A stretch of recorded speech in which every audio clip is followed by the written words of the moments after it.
बाबू आपने खाना खाया, पानी पिया? पानी नहीं मिलता। बतख का 9वां महीना चल रहा होता है। तू समझा? तभी कुछ घंटे इंतजार करने के बाद 4 छोटे छोटे बतख के बच्चे निकलते हैं। मुन्ना है, मुन्ना मुन्ना।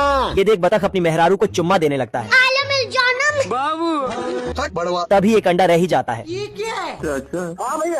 अबे किधर है बे? और इस अंडे में से हंस का बच्चा निकलता है। दोस्तों नहीं सारुण के यहाँ कुछ तो गड़बड़ है। धोखा दिया ना तुमने, मुझे धोखा दिया। ये देख बतख अपनी मेहरारू पे शक करने लगता है। हम संतोष पागल नहीं। तभी दोनों आपस में लड़ाई करने लगते हैं। अरे पप्पा रे बियाई गई। बतखी अपने चारों बच्चों के साथ तैर रही और 5वें को मारकर वहाँ से भगा देती है। सब गुस्सा करते मैं घर छोड़ के जा रहा हूँ। तभी छोटा हंस चिड़ियों के घोंसले में जाकर बैठ जाता है और सबका चारा अकेला ही गटक जाता है। आजा आजा। ये देख चिड़िया इसे दौड़ा दौड़ा कर खोपड़ी सुझा देती है।